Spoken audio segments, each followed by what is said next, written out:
L'Archange du Chaos, c'est d'abord l'aventure d'une équipe en fait. C'est une équipe de policiers du 36 quai des Orfèvres, un classique, qui est menée par le commandant Bastien Carat, qui est quelqu'un qui a quand même beaucoup d'expérience, on imagine au moins une trentaine, mais qui est à la tête d'une équipe qui va un petit peu mal, dans le sens où il a dû se séparer de son adjoint, qui était aussi son meilleur ami, pour fait d'alcoolisme. Et du coup, le voilà qui dirige une équipe un peu déstabilisée. Et ça tombe mal parce que c'est justement à ce moment que le groupe Carat récupère une enquête extrêmement mystérieuse, c'est-à-dire qu'on découvre le corps d'une inconnue dans une cave et visiblement elle a été à la fois torturée et soignée. Et donc Carat, qui est pourtant un homme d'expérience, n'a jamais vu ça. Et donc le flic de terrain est un peu malgré tout déstabilisé. Et donc avec son équipe recomposée, parce qu'il y a une jeune recrue qui s'appelle Frank Ackelman qui débarque de la financière et qui vient remplacer la personne qui a été licenciée. Donc une femme dans une équipe d'hommes, une jeune femme qui est plus est dans une équipe un peu de vieux baroudeurs. Et donc elle va devoir trouver ses marques, s'entendre avec Carat et apporter quelque chose de tout à fait précieux à cette équipe. Voilà. C'est un bon synopsis pour un film de cinéma ou un téléfilm en tout cas. Bon, écoutez, je ne demande qu'à. Ouais, ça serait vraiment bien.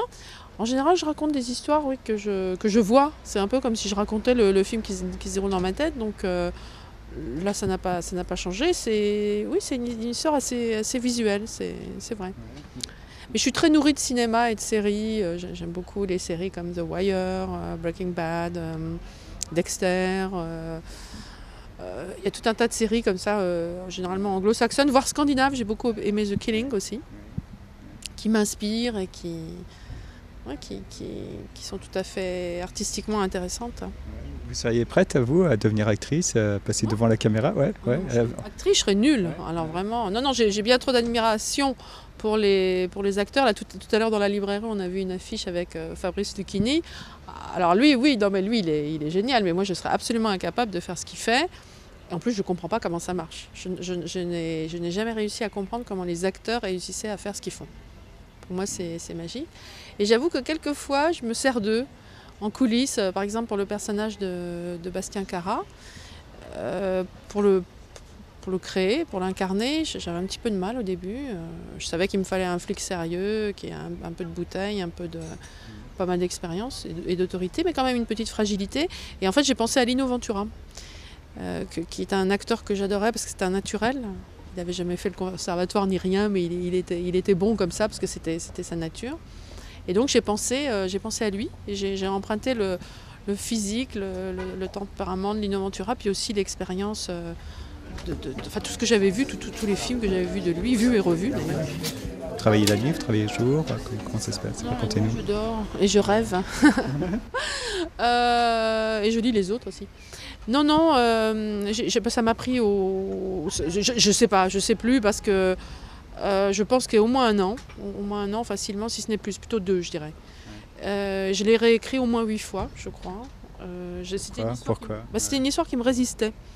Une histoire qui à la fois m'obsédait et me résistait, et ça c'est toujours les meilleures. C'est toujours celle qu'il ne faut pas abandonner parce que c'est justement parce que c'est difficile que c'est intéressant et qu'on tient quelque chose. Mais par contre il faut se bagarrer, ouais. Alors, je me suis bagarrée pendant au moins 2 ans avec cette fichue histoire qui faisait de la résistance et puis voilà quoi. Et vous en avez écrit combien des livres à ce jour? Des romans, bon j'ai dû en écrire, j'en ai publié 15, j'en ai réécrit 3 et il y en a 2 que mon éditeur a refusé, donc faites le compte, ça fait pas mal quand même, ça doit faire 20 en 20 ans, qui a un bon rythme.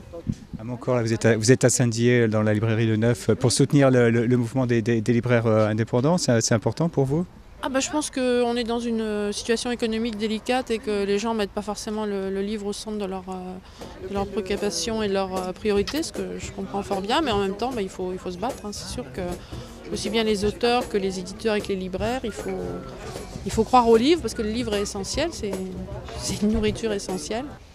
J'ai lu dans une étude qu'en fait, lire les livres augmentait l'empathie.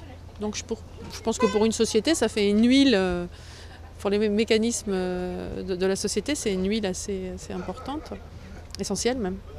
c'est une nourriture émotionnelle et on en a tous besoin. Moi, je suis un auteur, certes, mais je suis avant tout une lectrice.